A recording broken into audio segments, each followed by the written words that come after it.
Bonjour à tous, c'est Chabit 466 pour plein de tutos en vrac. Aujourd'hui, un tout nouveau tutoriel Cinema 4D dont nous allons apprendre à réaliser ceci, donc un texte avec un creux et de la texture à l'intérieur. Donc vraiment un effet vraiment sympa. Et je sais pas, j'ai cherché des tutoriels et je n'ai pas vu. Donc j'ai décidé d'en faire un tutoriel, c'est vraiment très simple et franchement ça donne un rendu plus que très joli je dirais. Si vous avez besoin d'un fond d'écran personnalisé, sérieusement ce sera parfait.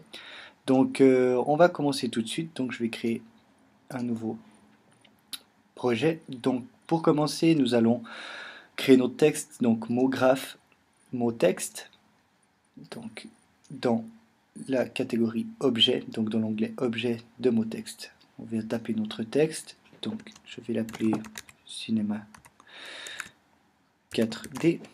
Voilà. Donc bien sûr après vous pouvez choisir votre police. Pour ma part une police que j'utilise très souvent qui s'appelle Aardvark Bold, donc qui est vraiment simple et très sympa. Donc voilà. Donc ensuite ce qu'on va faire c'est que je vais un petit peu augmenter la profondeur de 50. Et je vais venir dans couvercle, dans l'onglet couvercle. Donc le début, je vais mettre 100 couvercle. Et la fin, je vais mettre couvercle et biseau. Ensuite, on va descendre et venir dans trou vers l'intérieur, et non pas coque vers l'intérieur, donc trou vers l'intérieur.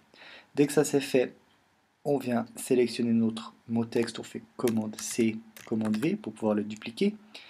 Sur le deuxième, ce que nous allons changer, c'est les couvercles. Donc dans le début, on va mettre seulement biseau uniquement. Et la fin, pareil, biseau uniquement. Et venir changer dans les trous vers l'intérieur, on va décocher et mettre coque vers l'intérieur. Donc voilà. Donc on voit déjà qu'on a notre creux qui s'est fait à l'intérieur de notre texte avec de magnifiques biseaux. Donc maintenant, tout ce qu'il va falloir faire, c'est importer une texture. Donc pour cela, on vient dans le panneau de création de matériaux. Donc double-clic dans le panel. On double-clique sur notre boule. Dans couleur, bien sélectionner couleur et non pas un autre attribut, donc couleur. Dans texture, on va venir cliquer sur les trois petits points et venir chercher notre texture. Bon, pour ma part, c'est celle-ci. On fait ouvrir. Là, il vous demande si le chemin d'accès, vous souhaitez l'enregistrer au même endroit que votre projet. Donc, pour ma part, non, vu que je ne vais pas l'enregistrer, je ne vais pas enregistrer le projet, donc je fais non. Donc, voilà. Donc, dès que le matériau est prêt, on vient le glisser sur notre mot texte, le premier qu'on a fait.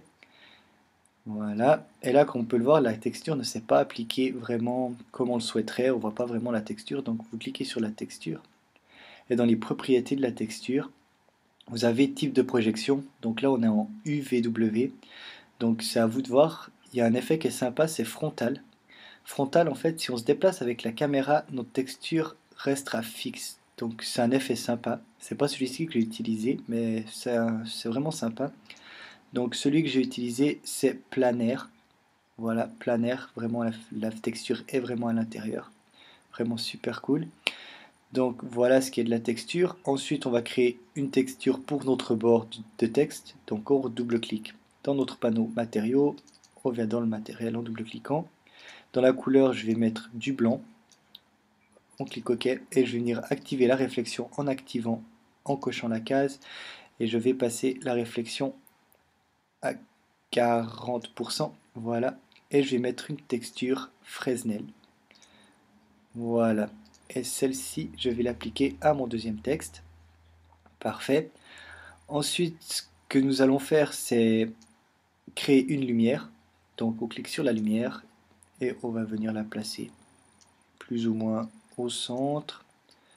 Voilà, avec un petit peu d'auteur. Parfait. Et cette lumière, on va aller dans les ombres. Donc, dans ombre, on va mettre adaptive. Donc, parfait. Ensuite, nous allons créer un sol. Donc, on crée un sol en cliquant sur cet onglet-là. Et ce sol, je lui ai appliqué une texture. Donc, on double-clique dans les matériaux pour créer un nouveau matériel. Et dans couleur, j'ai appliqué la texture surface pavement. Donc, voilà, tout simple. Que je vais venir placer sur mon sol. Voilà, donc maintenant, si on fait un petit rendu pour voir ce que ça donne.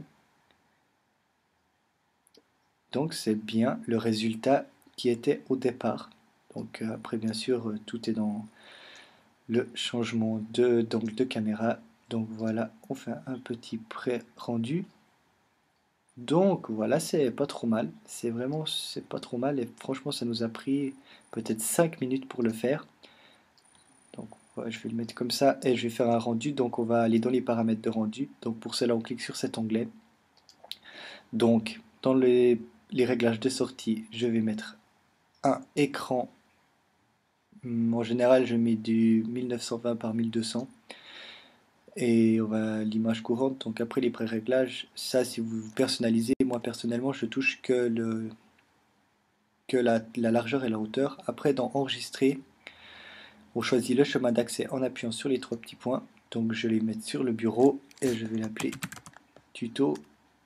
Voilà, je fais enregistrer. Donc au format. Donc si vous voulez que ça pèse pas trop lourd, mettez du JPEG, ça sera pas trop lourd. Et ensuite c'est tout bon. Et on peut ajouter un effet en cliquant sur effet, illumination globale. Le rendu sera un petit peu plus long, mais sera beaucoup mieux. Donc dès que ça c'est fait, que les réglages sont faits, que le chemin d'accès est enregistré, vous avez juste à cliquer sur l'onglet central, donc rendu dans le visualisateur, qui permet d'enregistrer le rendu dans un nouveau fichier. Donc on clique, on laisse faire le rendu. Donc ça c'est l'illumination globale, ça prend un petit peu plus de temps. Mais croyez-moi, le rendu est vraiment très très bien. Donc je vais lui laisser faire la fin du rendu. Et voilà, on arrive à la fin du rendu. On va regarder notre image, à quoi elle ressemble. Donc vraiment un rendu super, vraiment super super classe. Donc on va se quitter sur cette belle image. Et puis n'hésitez pas à proposer des tutoriels, je suis tout impatient d'avoir vos propositions. Je ne suis pas non plus un professionnel, je fais ça par passion, mais si c'est possible de le réaliser, eh ben, je ferai un tutoriel dessus. Donc merci d'avoir suivi ce tutoriel et je vous dis à très très bientôt pour une nouvelle vidéo. Allez, bye bye!